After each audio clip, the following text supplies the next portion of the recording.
Uma nova raça de seres humanos está sendo criada.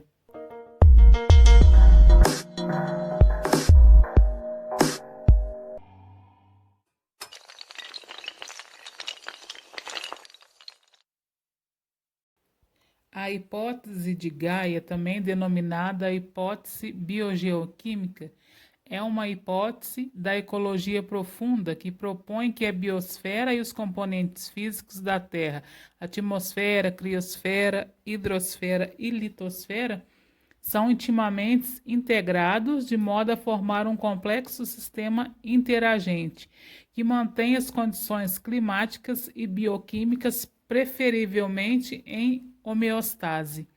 Originalmente proposta pelo investigador britânico James Lovelock em 1972 como hipótese da resposta da Terra, ela foi renomeada conforme a sugestão do seu colega William Goldin, como hipótese de Gaia, em referência à mitológica Titã, que personificava a Terra como Gaia.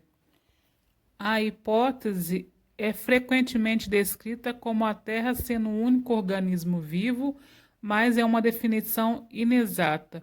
Lovelock e outros pesquisadores que apoiam a ideia atualmente consideram como uma teoria científica e não uma hipótese, uma vez que passou por testes de previsão.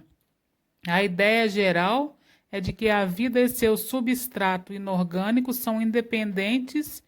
E essa ideia não era nova. À parte as concepções teológicas, filosóficas, existe desde a antiguidade sobre a natureza divina da criação, de uma consciência e uma vida superiores iminentes, tanto de seres vivos como dos objetos inanimados. Cientistas alemães e britânicos vinham trabalhando objetivamente nessa área desde o século XVIII. A partir do século XIX, alguns russos levaram adiante essas ideias, mas devido às barreiras linguísticas e culturais e o posterior fechamento do bloco comunista, elas tiveram repercussão praticamente nula na sociedade científica internacional. A hipótese, como hoje é conhecida, foi desenvolvida nos anos 60 pelo cientista britânico James Lovelock, após ele participar de uma equipe da NASA que analisou a possibilidade de existir vida em Marte.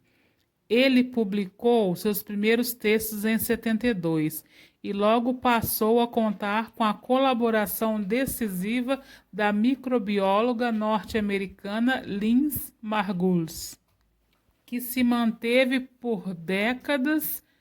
O seu ponto de partida foi o estudo da composição da atmosfera terrestre, que, segundo ele, seria muito diferente da esfera de um planeta situado na posição entre Vênus e Marte, a chamada zona habitável do Sistema Solar. Por conter em sua composição grandes quantidades de gases como oxigênio, óxido nitroso e metano, segundo a sua composição, só poderia ser explicada pela interferência dos organismos vivos sobre o ambiente inorgânico. A partir disso, analisando evidências, foi postulado que após surgir um planeta deserto, a vida assume o controle do ambiente inorgânico e passa a modificá-lo em seu próprio benefício, a fim de que possa se perpetuar, formando neste processo um sistema complexo e autorregulante, que se chamou de Gaia. Na sua visão, os componentes inorgânicos, como a atmosfera, são considerados parte da biosfera, porque são integrados intimamente ao processo evolutivo da vida, ao mesmo tempo que eles questionaram a definição do que é a vida e do que é um organismo vivo. Apesar de reconhecer que havia um longo caminho a ser percorrido antes da existência de um sistema terrestre autorregulante, como descrito, esses questionamentos criaram uma zona difusa na definição clássica da vida e levaram muitos a acreditar que estava sendo postulada a ideia de que a Terra seria ela própria um ser vivo, dotado de alguma forma de inteligência e propósito, o que não corresponde à hipótese como ela foi articulada originalmente.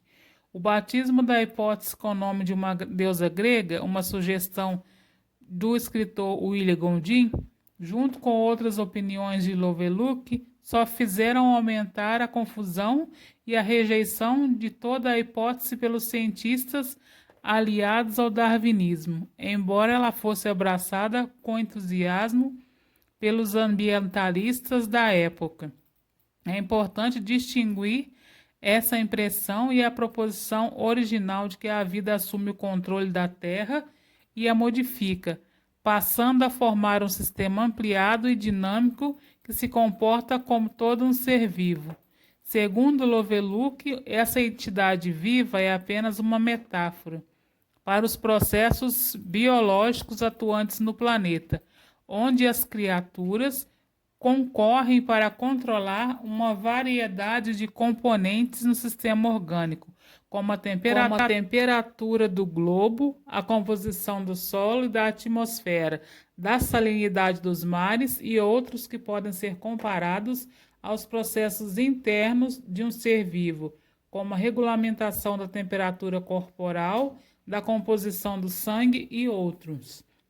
Mais tarde, ele esclareceu esses enganos interpretativos em uma palestra na Universidade das Nações Unidas.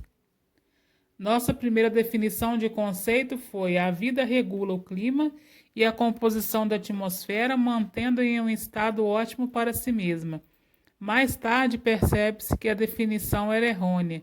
O que devíamos ter dito é: o sistema como um todo, a vida e o seu ambiente material, regula a si mesmo em um estado confortável para os organismos.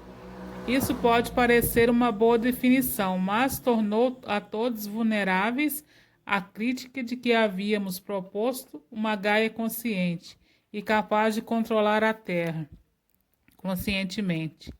Nada está mais longe do que a nossa ideia disso.